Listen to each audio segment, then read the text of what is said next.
The palace had survived scandals, betrayals, and private conversations escaping into public view.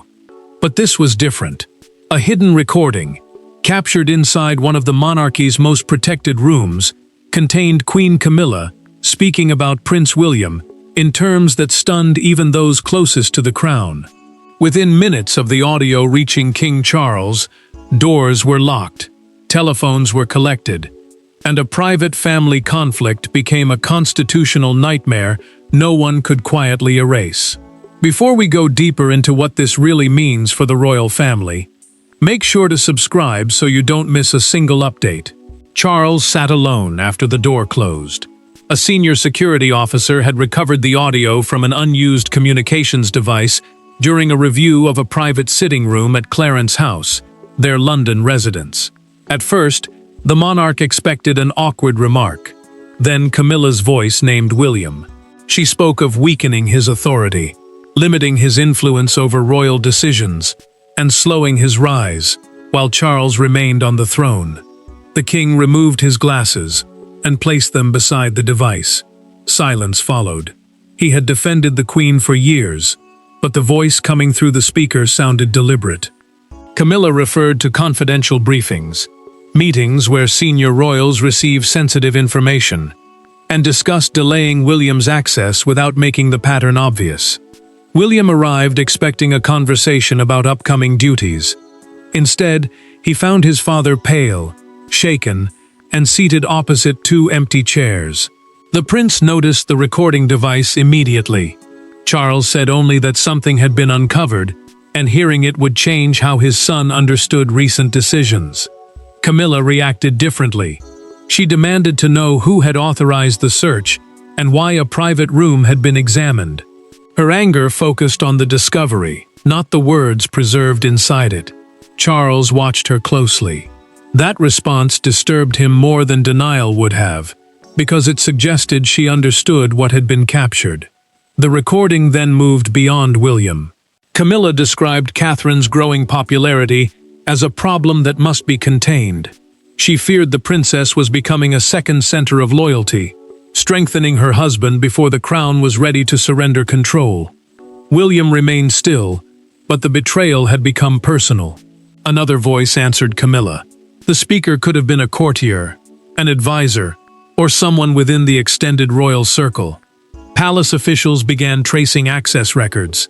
Charles warned his son that the worst section was still ahead. It concerned neither ceremony nor title. It concerned William's future as king.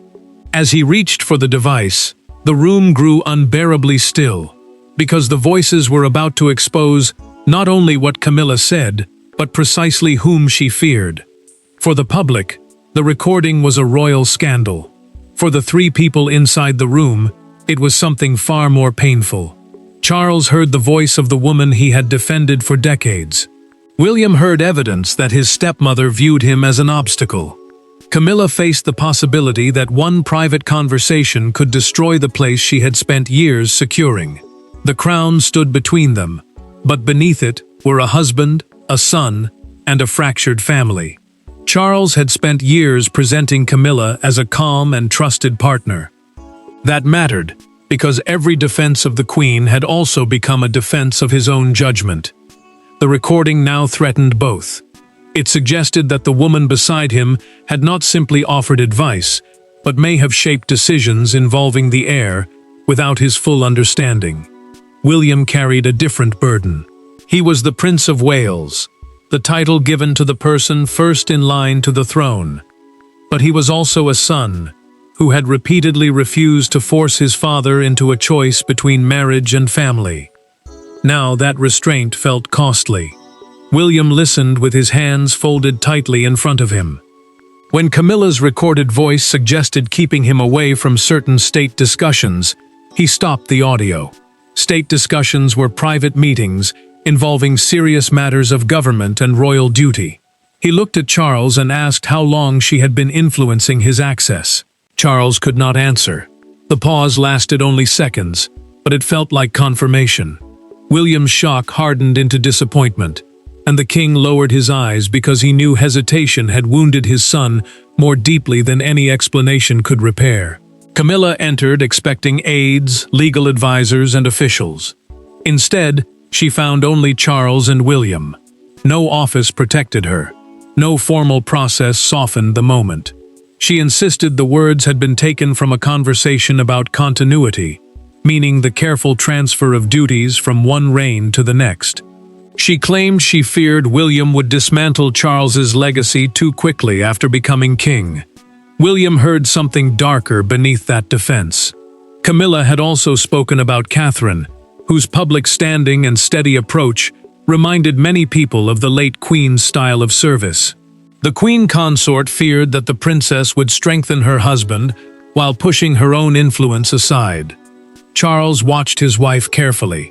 He felt humiliated because his private faith in her had become evidence against him.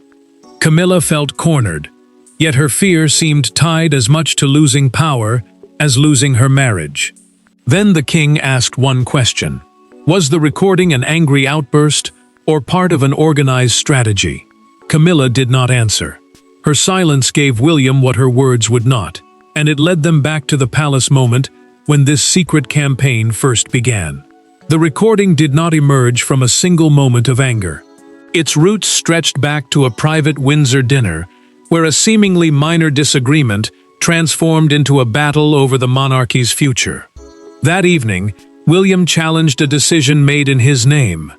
Catherine refused to remain silent, and Camilla discovered that her influence had limits.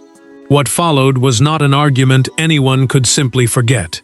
It was the precise moment private resentment hardened into a deliberate plan. Charles had been giving William greater responsibility for months. The prince attended more high-level briefings, represented the crown at major engagements, and gained a stronger voice in long-term planning. Those changes mattered because they prepared the heir for kingship, while also showing that the monarch trusted his judgment. Camilla had grown used to controlling access to Charles's private schedule, especially when the king felt exhausted or overwhelmed by official duties. She decided which conversations could wait, which visitors could enter, and which matters reached him first. That influence gave the Queen consort quiet power, but it also made William's growing role feel like a threat. The breaking point came during dinner at Windsor Castle.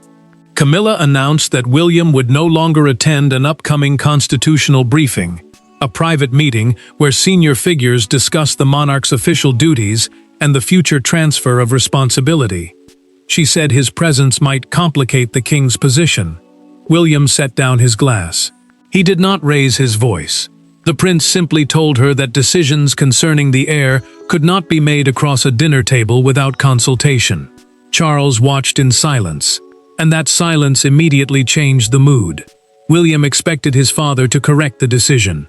Instead, the king hesitated. Catherine refused to let the moment pass. She told Camilla that excluding her husband from discussions about his own future would weaken the crown rather than protect it. The princess spoke calmly, but the queen heard defiance. To her, Catherine had not merely defended William. She had challenged the authority Camilla believed she had earned. William and Catherine left soon afterward. The couple said little during their departure, but both understood that something had shifted. Charles remained behind and asked his wife why she had forced the confrontation. Camilla replied that the prince was already behaving as though the reign had ended. The king heard bitterness in her voice, yet he still did not grasp how far that fear would travel. Camilla met an advisor later that night in a private sitting room. She asked how much access the queen could restrict without a written order from Charles. The advisor warned through that recorded conversation that any coordinated effort against the heir would become disastrous if documented. Camilla answered with chilling confidence. Nothing would be placed in writing. Hours later, the hidden device preserved those words. When William learned the timing, he understood that the dinner had triggered the entire scheme.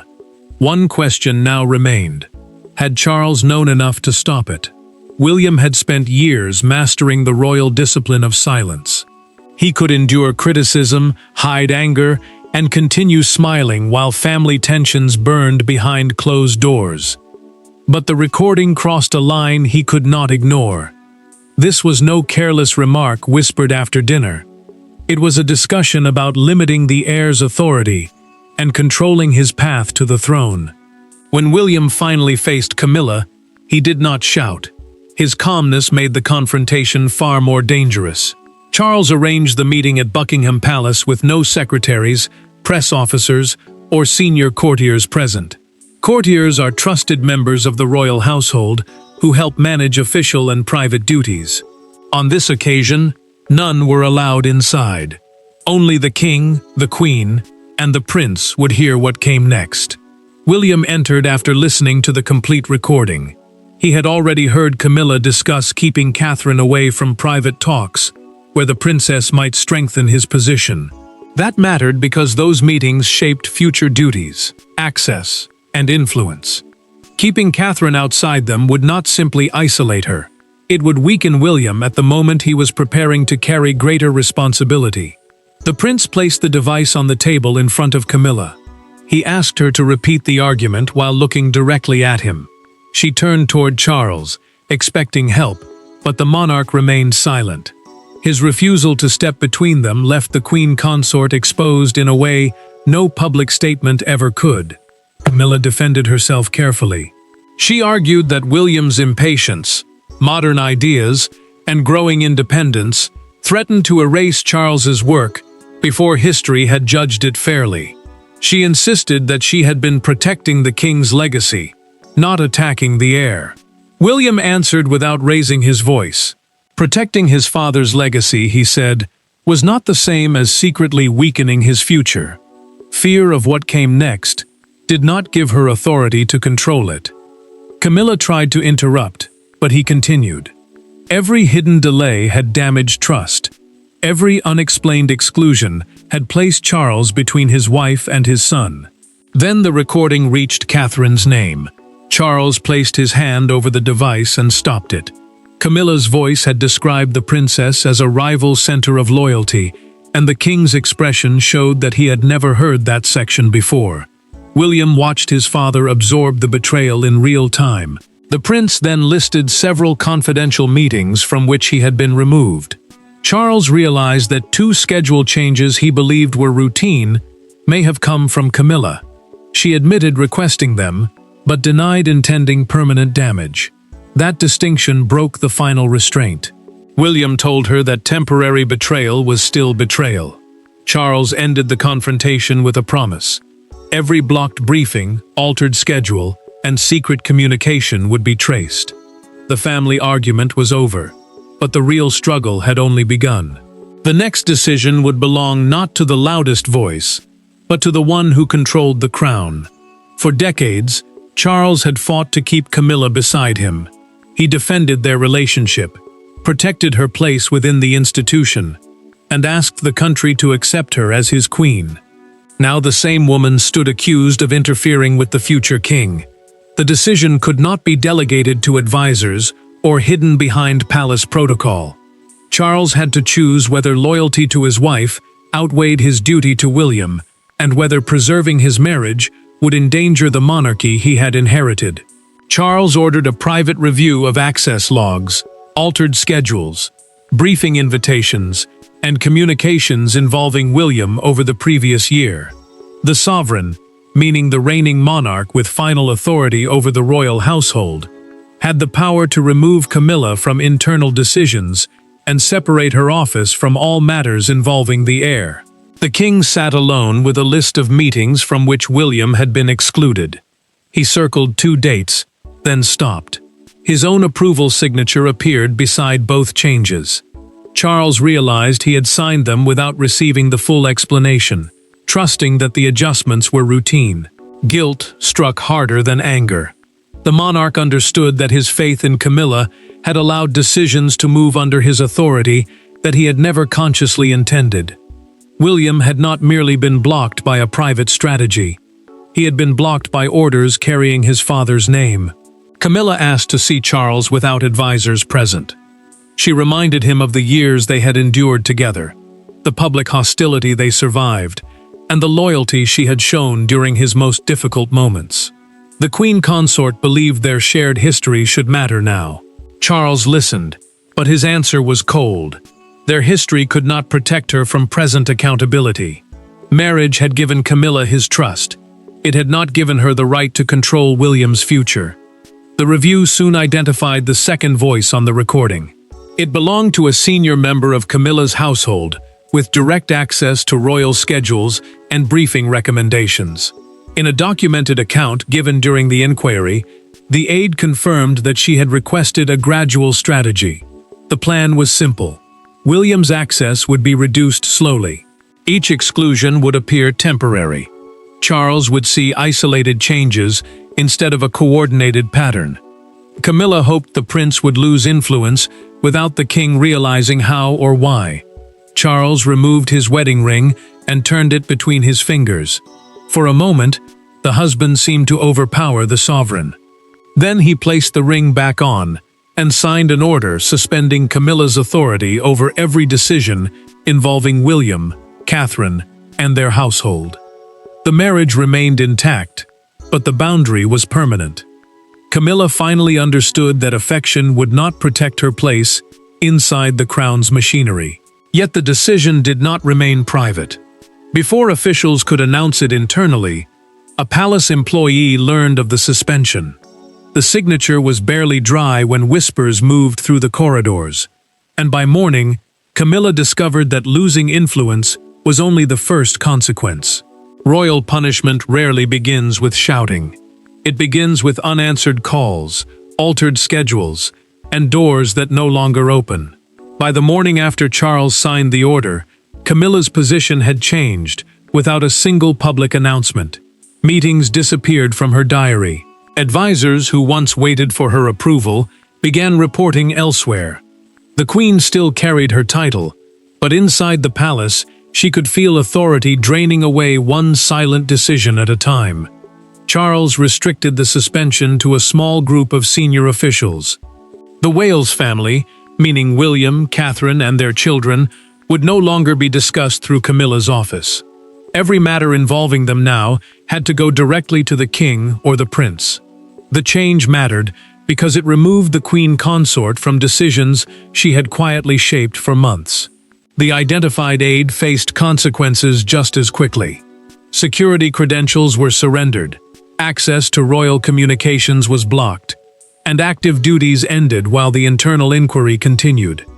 Camilla understood what that removal meant. The palace was no longer treating the recording as a private disagreement between husband and wife. It was treating it as an abuse of influence. Camilla arrived for a scheduled briefing and immediately sensed the difference. Her usual folder was missing. Her chair had been moved away from Charles's side. She asked whether someone had made a mistake, but the officials around her hesitated before answering. That brief silence carried more humiliation than any public rebuke. The queen returned to her rooms expecting Charles at breakfast. He never came. Instead, the king sent a handwritten message saying he needed distance until the review was complete. Camilla read it twice, folded it carefully, and placed it beneath her untouched cup. Her earlier anger faded. For the first time, she feared she might lose not only authority, but the trust holding her marriage together. William received another disturbing update. Catherine's charitable initiatives had faced unexplained delays after Camilla privately questioned whether they were making the princess too central to the monarchy's public identity. Those projects mattered because they connected Catherine directly with families, health causes, and national service. Delaying them weakened both her work and her husband's future standing. Catherine studied a timeline linking the delays. She did not demand revenge. The princess told William that retaliation would deepen the damage and make their family resemble the very struggle they opposed. Her calmness steadied him, but it did not erase the betrayal. William ordered his office to preserve every message, schedule, and communication involving his household. Nothing could now be removed, rewritten, or quietly forgotten. That evening, Camilla requested one private conversation with William. She asked to meet without Charles, aides, or recording devices. When the prince agreed, The struggle for power gave way to something far more dangerous: an honest conversation. The most important meeting did not take place beneath chandeliers or before a line of advisors. It happened in a small private room with no secretaries, no legal representatives, and no king standing between them. William entered prepared for another defense. Camilla entered knowing her authority had already been stripped away. For the first time since the recording surfaced, neither spoke as a symbol of the monarchy.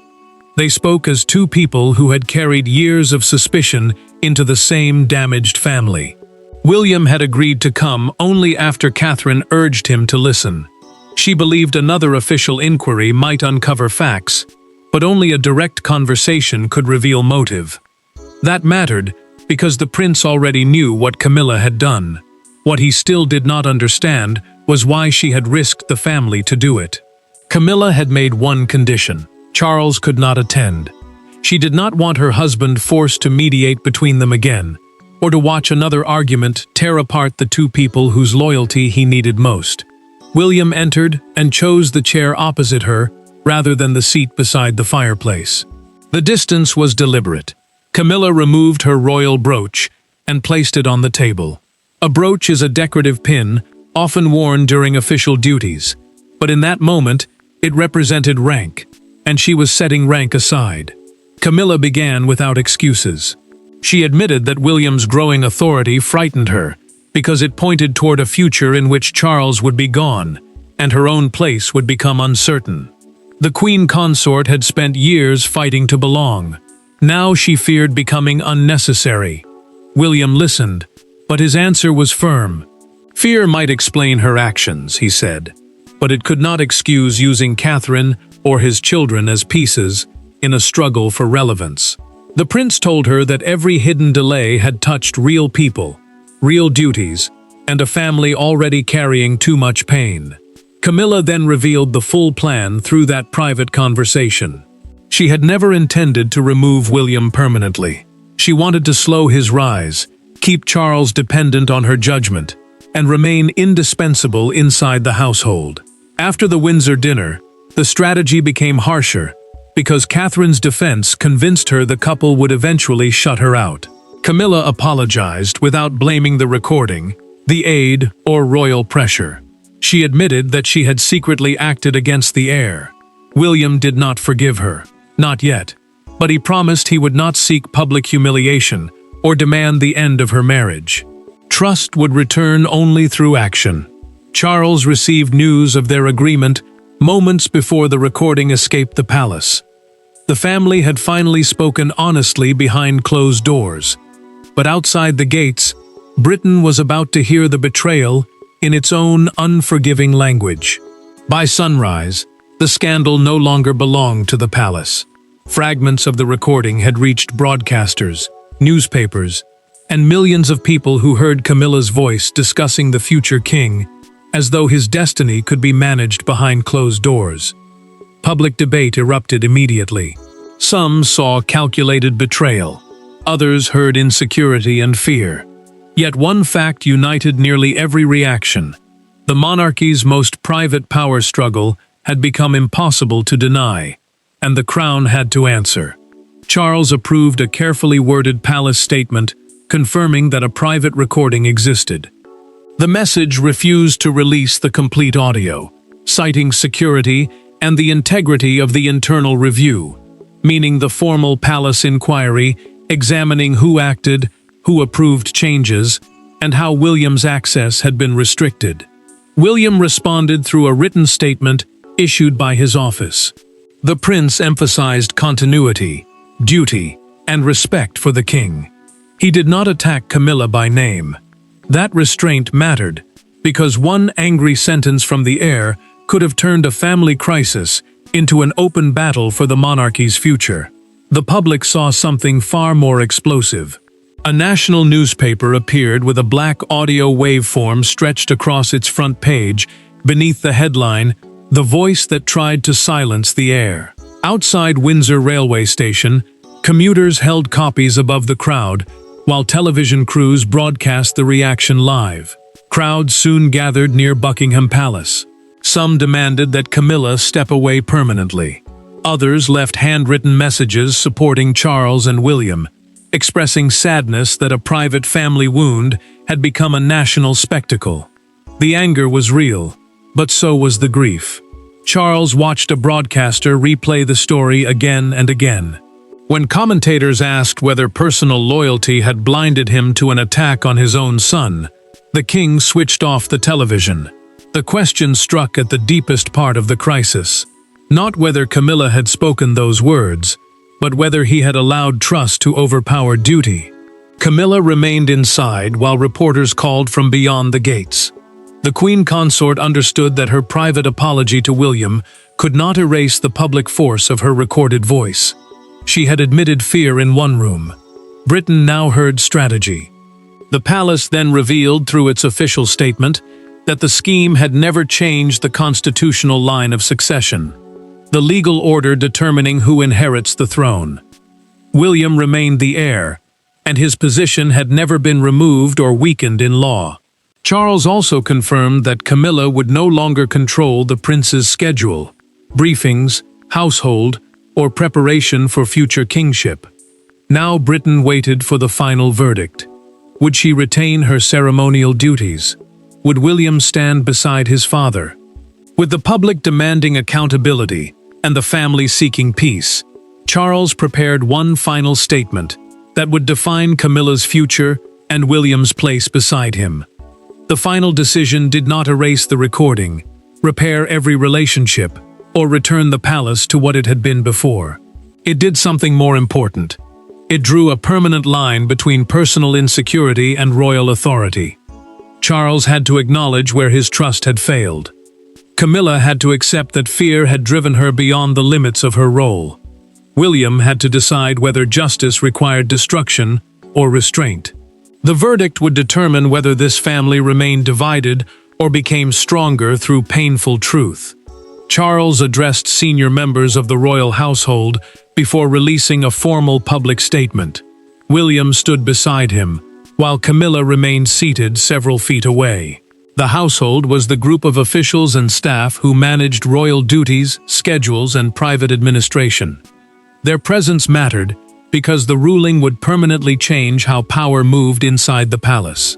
The king confirmed that the investigation had found deliberate attempts to restrict William's access.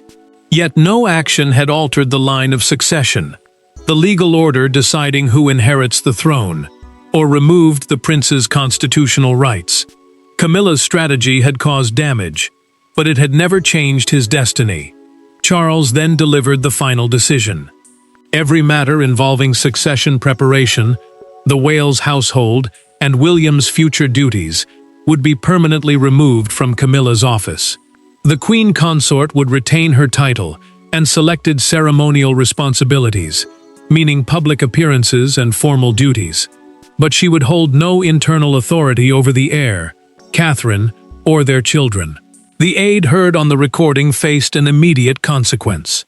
Charles dismissed the staff member from royal service for helping coordinate the restrictions and hiding the pattern from him. The monarch accepted that the failure had happened under his name, even when the full truth had been kept from him. Camilla did not protest. After the meeting, she approached William in front of Charles and repeated the apology she had offered privately. She blamed neither the pressure of royal life nor the aide. The Queen accepted that fear had driven her to act against the future king. William acknowledged her words but offered no instant forgiveness. The prince made clear that reconciliation would be gradual and measured through action. He would not seek public humiliation or destroy his father's marriage, because protecting the monarchy required discipline rather than revenge. Catherine supported that restraint. The princess understood that firm boundaries could show greater strength than cruelty, and her response helped William choose responsibility over anger. Charles then publicly reaffirmed his son as heir, partner, and the central figure in the crown's future. He admitted that affection had weakened his oversight, but he refused to let that failure define what came next. As the meeting ended, the king asked William to leave beside him. Camilla watched them depart together, knowing the future she had tried to delay had only become stronger. The recording exposed her, but it did not destroy the monarchy. Charles emerged wounded but honest. William emerged betrayed but prepared. Camilla remained queen, yet no longer stood between the heir and his destiny. What began as a hidden conversation ended as a public reckoning, and from that moment forward, the crown's future belonged unmistakably to William. Thanks for watching. Please don't forget to like and subscribe, and we will see you in next one.